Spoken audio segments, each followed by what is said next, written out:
Okay, so now that you've seen some of the really helpful resources that LinkedIn has put out there to help you interface with the profile, let's actually build one. Let's get the ingredients and let's follow the recipe. And after I make this video, I might make some chocolate chip cookies, and I think I'm going to follow Alton Brown's recipe, the Chewy. If you haven't had that before, you are missing out. So let's get at it. Let's get this profile. I love this infographic. 9 out of 10 company recruiters use LinkedIn.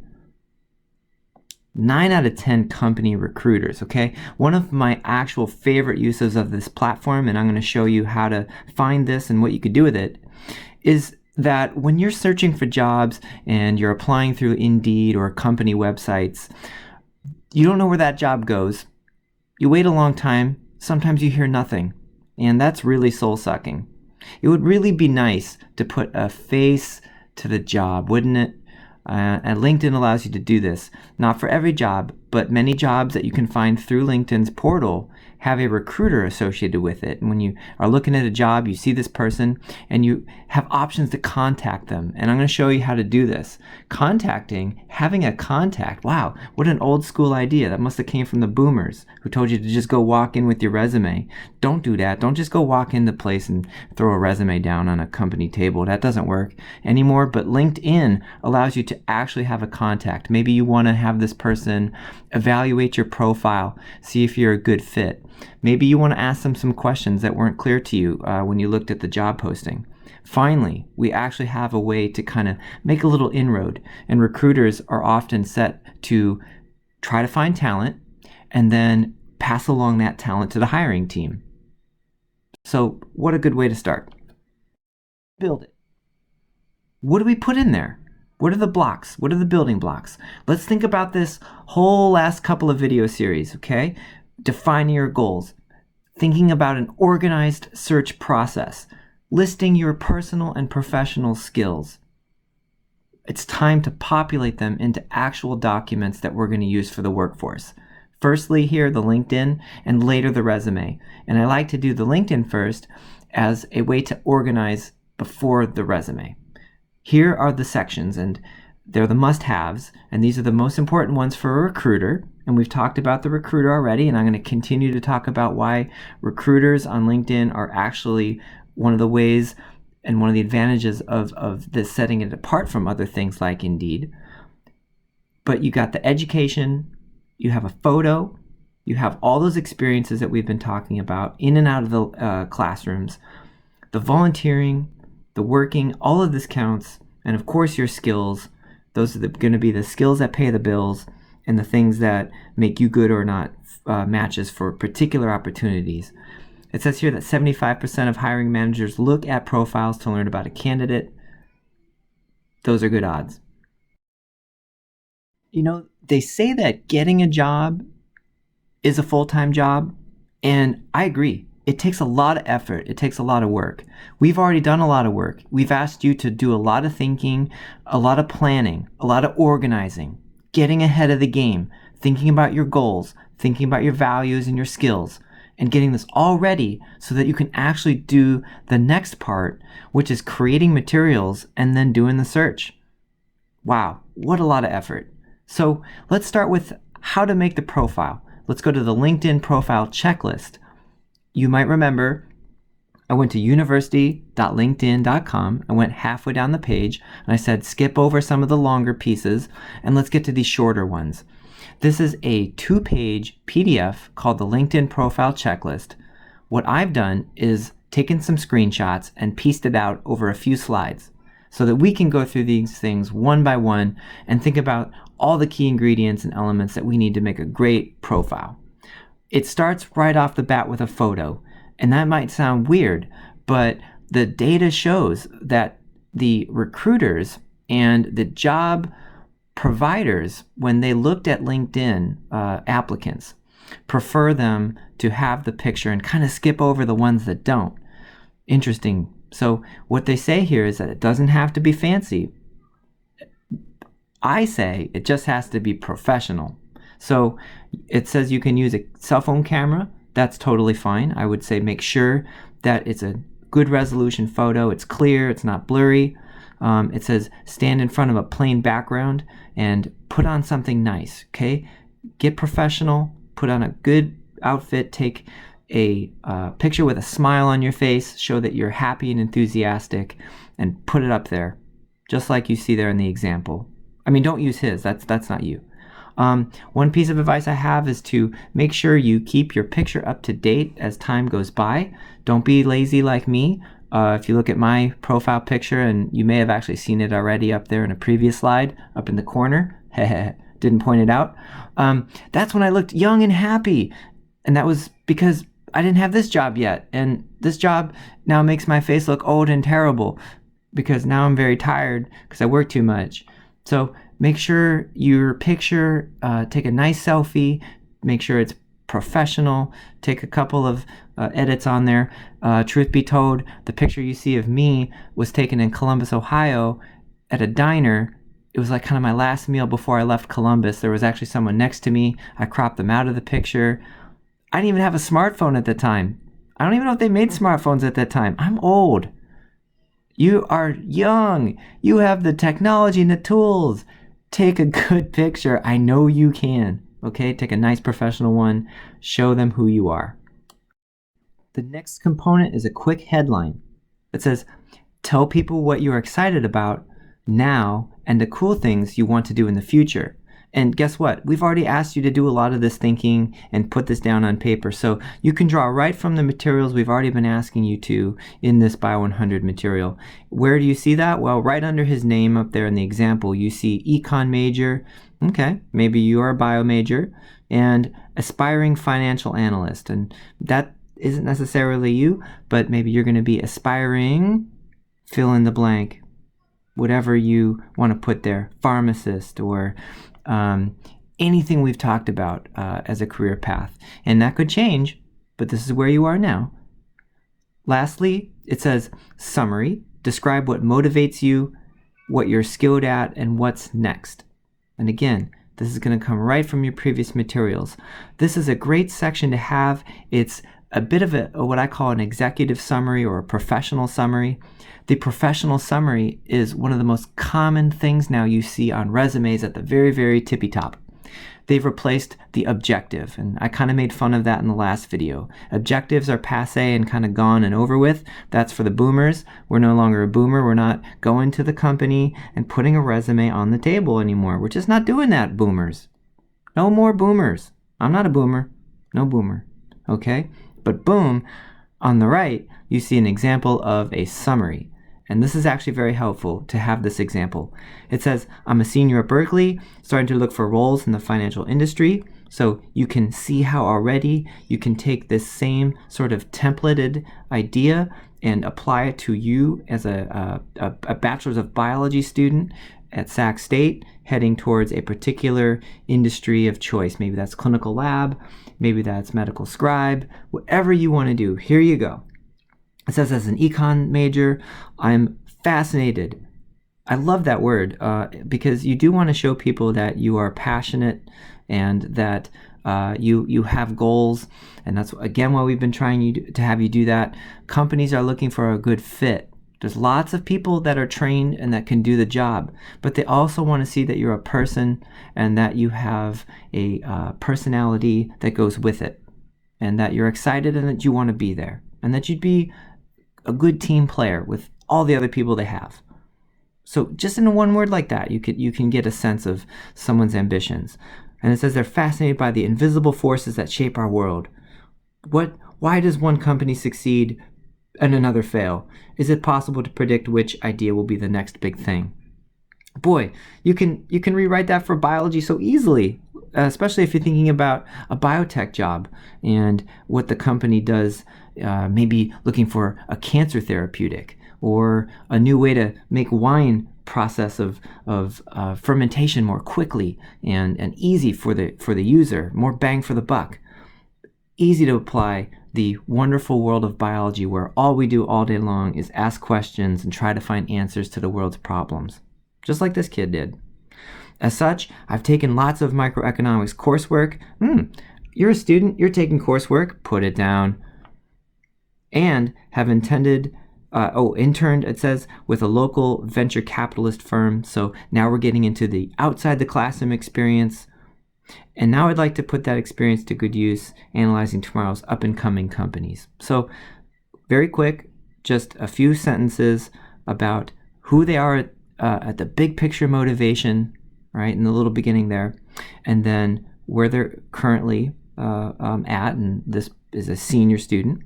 And then a couple of quick blurbs about their coursework in general and some of the relevant experiences they've had outside the classroom. That is the personal summary and the professional summary rolled into one, and this could be you, and this is a great thing that you can actually write here and then copy and paste onto your resume later for the professional summary that usually is the first thing you see there.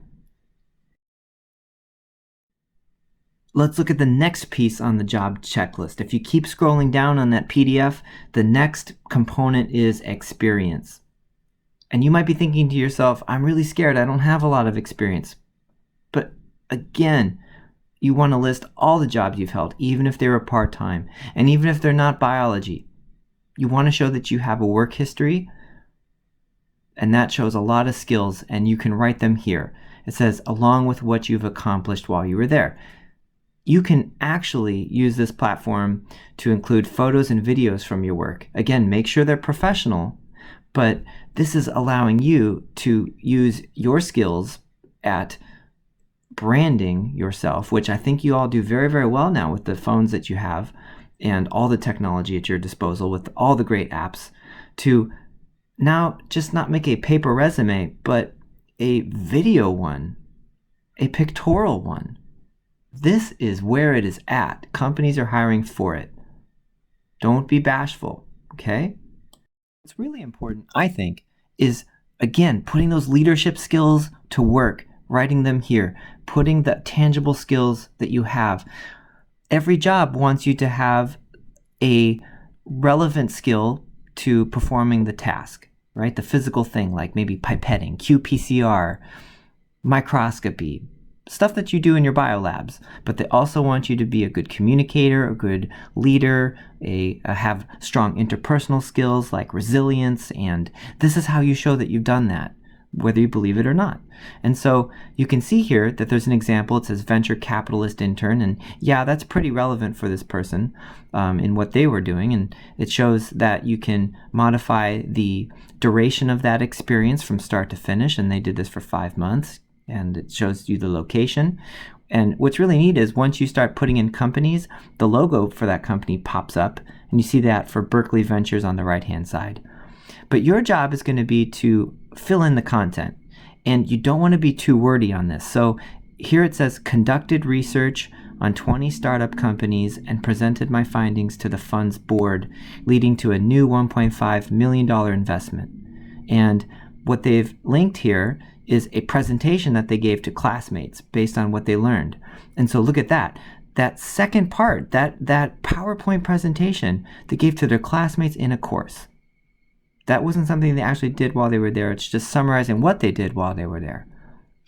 There's a few things to point out, I think, that are really important. First, they started with a verb in the past tense, and I think you should start with a verb in the past tense. Conducted research. Boom. Straight into the point. They have quantifiables on 20 startup companies, okay, and presented my finding to the boards, leading to a $1.5 million investment. So it's what they did, it's quantified, and it was what the outcome was.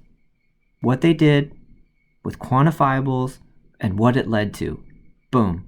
And you can apply that to lots of situations. Let's take an experience at Joe's Crab Shack. And yes, I did work at Joe's Crab Shack. And no, I wasn't promoted to manager there, but if I was, maybe I could say I managed a team of 20 employees. And what would be the outcome? Think about that for a second. You know what it could be. So again, it doesn't have to be science specific to Quantify your skill set. And by the way, if there was a video in there, I don't know if you've ever been to a Joe's Crab Shack, and yes, I had to do that, but when it was someone's birthday, I'd have to put on a costume with my other coworkers and dance around the restaurant, and it was very, very embarrassing, but I did it anyway. But you could put a video right there. You could put a picture right there. You could put a PowerPoint file there. This is a great way to show what your experience is, show what your leadership is. The second piece, organizations. And again, Sac State has a ton of great student organizations, like, for example, the Future Pharmacists student organization. We have one for pre-optometry. You name it, we have it. Organizations. Have you joined any clubs at school or organizations outside school? And we've mentioned professional memberships and professional societies before. And LinkedIn, and I'm going to show you this in the second video, allows you to be members and to follow professional societies like, for example, the American Society of Microbiologists. Maybe that's your jam. And I will show you how to do that with the LinkedIn on the second tutorial. So, organizations show commitment to the field. I say that again. They demonstrate your commitment, your interest to the field that you're going for. And that's important. Experience is important, and so is demonstrating that you're going to participate and do what it takes to learn as much as you can about that field before you jump into it. And organizations are going to be one of those ways. And it says, be sure to describe, of course, what you did with each organization. And so the example on the right here is Berkeley a cappella, lead singer. And you might be thinking to yourself, wait, that doesn't sound exactly relevant. You want to put all the organizations that you're doing currently that you're proud of. It shows that you're a person and that you're well-rounded. So it says they were the lead singer. It says that they, what did they do? Schedule and perform at events for one of Berkeley's oldest a cappella groups. That's fantastic, okay? Now, here's what it's doing without having to do it directly. It's saying that they have time management skills. It's saying that they're a balanced person. It says that they're a hard worker and that they do other things beyond the cool, relevant experience without having to say that. It's not subjective, it's objective. Don't just say you're a hard worker. Don't just say you have time management skills. Show them, right? Don't tell them. More show, less tell. I hope that made sense. And I'll give you one other thing too. You never know what kind of connections you're going to make with someone at a company based on things other than the thing you're applying for. Yeah, guess what you all have in common? You're biologists. Congratulations. But what if the other person was in an a cappella group? See, I don't even know what that is. An a cappella? I'm just kidding. I know what it is. What if they were? What if they did the same thing somewhere else? And you immediately have this connection outside of just the work environment. Boy, oh boy, we're just human beings, aren't we?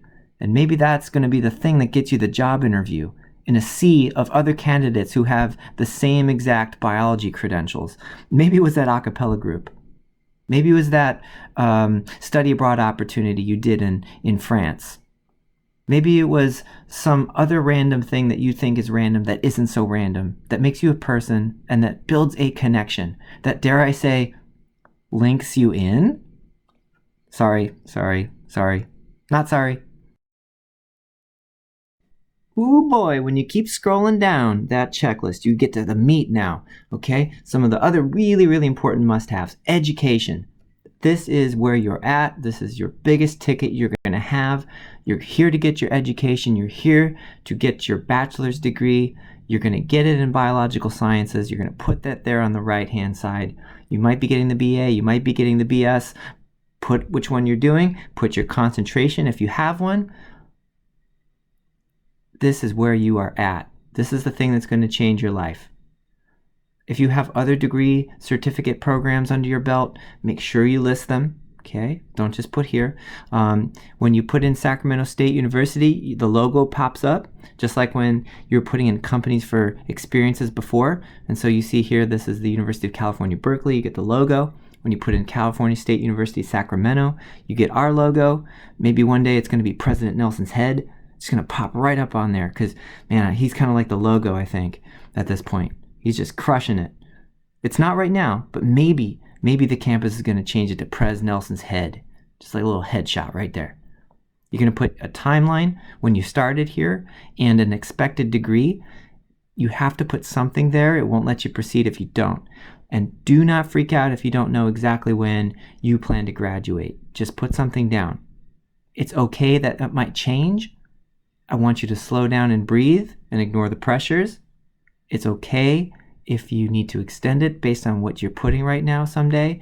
If you want to take a class, if you need to slow down for work or for family, if you are thinking about getting an internship along the way, that might alter your path and your timeline. And that is fine. That is okay. The next thing you're going to put are your volunteer experiences and causes. And it says, even if you weren't paid, you got to list it. It says, and I'm going to repeat this because it's important. Admissions officers and employers often see the volunteering as just as valuable as something you were paid for. That's important. Admissions officers and employers will see very oftentimes volunteering as just as important as paid. We all want to be paid for what we're doing, but don't freak out if all the things you have are just volunteer level. They're great too. There's an example on the right-hand side. This person was a big buddy, and I love that there because it's also telling you it doesn't have to be biology necessarily. It wasn't finance for this person. And it says what they did, and again, it starts with a verb in the past tense. Mentored an Oakland high school student through the college application process, helping him get into his dream school. And it says that they did this for 9 months. And so there's a lot of things that you demonstrate by your volunteer experience. You show your heart. You show your commitment to other people. That is a hugely important skill set that will help separate you. Again, we're talking about separation, right? Separating yourself from all the other candidates who will also be biology. How do you do that in a sea of crowded people? Well, show them that you're a person. Show them that you're doing things beyond just the degree path. I remember when I was a student, I did things like Habitat for Humanity, where you build houses for the community. That was so much fun. I met so many great people doing that. Again, these are the things that might connect you, might link you in, per se, with somebody on the other end who had that same experience or thinks very highly of that same experience. I was a campus tour guide. I used to walk backwards and tell people why they should come to Ohio State. Oh, that was such a fun experience. I did so many great volunteering, and I actually look for that all the time when I'm thinking about students who might come into my research lab on campus. I want to see what they're doing outside the classroom, see where their heart's at. So go ahead and put that. And again, just like in the experience section above, you can put videos and pictures and slideshows and all sorts of multimedia content to demonstrate what you did. So if you're building that house out there, do put yourself in a video and do put it on here. This next piece is really important, I think. Skills and expertise. We've asked you so many times to think of those skills and write them down. Let's put a few right here. It says add at least 5 key skills, and then your connections can endorse you for the things you're best at. This is cool. This is a little, hey, I like you. You're good at this. Let's advertise it. So most endorsed for. And so that means they have more than these 5 things, but they're showing you the top 5 things. And as you'd expect, these are relevant to the jobs you're searching for or the internships you're searching for. They've listed economics, startups, due diligence. Okay, look, these are personal and professional skill sets. These are field and broad, like economics and management. Due diligence is something that is hard to quantify, but look at how many people have quantified it for them. When you start to use this platform and you start to link with people and make connections, I highly recommend you do the following thing. And I'll say this again in video too. List as many skills as you can. Make as many connections as you can. Go to other people's pages and endorse them, or it's basically just clicking a button that says endorse, little check mark. Endorse them for those skill sets that you believe they're really great at. And in the world of I scratch your back, you scratch my back, hopefully what will happen is people will start to reciprocate and endorse you for those skill sets. And you should only put your money where your mouth is, though, because look, you can see the person who's endorsing the particular skill set. So that might be your picture there on the right-hand side, endorsing this particular person as one of those 12 people who've endorsed them for economics. So make sure you're endorsing carefully, and make sure you're listing your skill set carefully, and make sure you help each other out by, if you receive an endorsement, you give one. That's a good way to do this, right? You give one, you receive one, you give one, you receive one. That's good circular logic.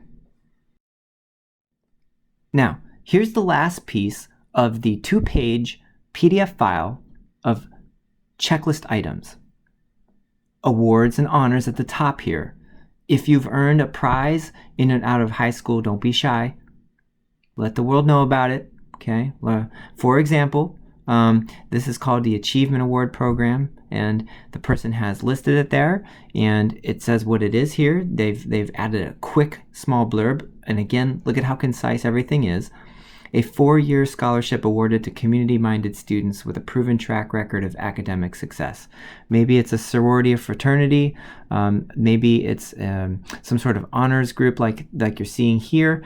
Maybe it's for service in the community. It could be anything. An award or an honor that you're really proud of. This is where you'd list it. The courses, and this is really important, and especially for the lab ones that you're taking if you're applying for lab jobs.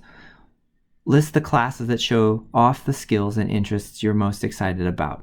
This is going to be a key component of the resume, and so we're going to start it here, and then we will actually be able to copy and paste a lot of this stuff right onto the resume, and this is another one of those sections. So the courses, it says University of California, Berkeley, and they've put microeconomic theory, international monetary economics, public economics.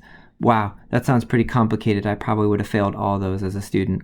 And what you can also do is underneath each of these, you can add little bulleted items, and I would encourage you to do this, to, again, display the skills and how you use them. And we're going to talk about this more in the future, but I want to get you going. So maybe it's the first class is general microbiology.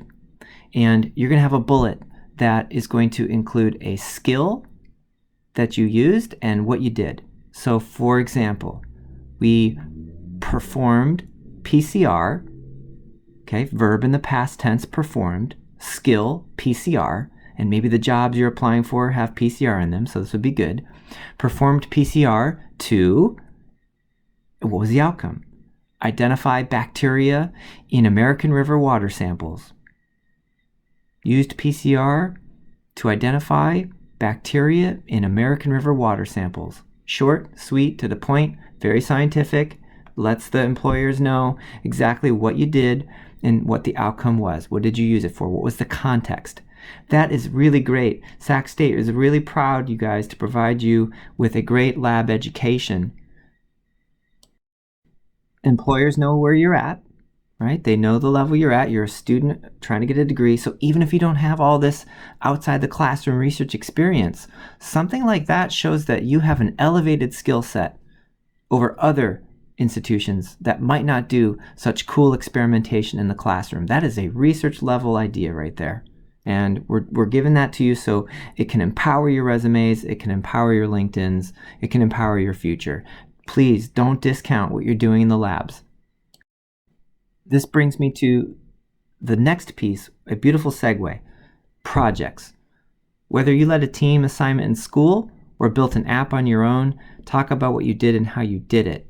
So for example, the PCR skill that I just applied in the courses section, I can expand upon here in the projects. And so we've asked you guys, and if you haven't gotten there yet, you will, to perform experiments in multiple classes using samples from the American River. We're tying this thread into a lot of our classes, including Bio 2 and Bio 139, and there are others as well, and you can see them and take them. But this is a real inquiry-driven experience. In other words, this is not necessarily cookie cutter, follow the protocol with an outcome that we know ahead of time. We're asking real questions. and asking you guys to make hypotheses, do experiments, analyze the data, interpret the data, all the things a scientist does. That would be great to talk about here. Talk about those projects. Look at there. You can actually include your lab partners and your lab groups. Right here, this particular example for projects is a venture capital financing opportunity, and they put team members down there. You can put your lab mates down there and lab members and start to really connect and use LinkedIn to the highest potential it could. You could include a PowerPoint presentation in there if you're really proud of one you made in class. And again, we do ask you guys to do a PowerPoint presentation about a lot of the research you've done. Sometimes we're asking you to write up your responses as a formal lab report. We do that in a lot of our classes. Maybe you can link in right here a example write-up to show you have that. If a job is asking for lab notebook skills, maybe you take some screenshots of pages out of your lab manual you're really proud of and put them in right here. Just link them in right there into the projects. That's fantastic. And lastly, there's a recommendation section. It says, ask managers, professors, or classmates who've worked with you closely to write recommendations. This gives you extra credibility. And so in the second video, I'm going to talk more about this, about how to ask for and have recommendations put right on your profile, and also how to give recommendations yourself for others. This is really important, and I know this is really hard. It's hard to walk into a professor's office at all. It's hard to ask for help in school. It's hard to know what to ask for. It's hard to ask yourself what to ask and how to ask it. It really is. You often don't even know what your question is. I've been there. And it's absolutely hard to get yourself motivated to ask a professor to give you a recommendation, but it starts now. Okay? So in your classes, visit those office hours, start to talk to your professors, help them get to know you so that they can say something about you.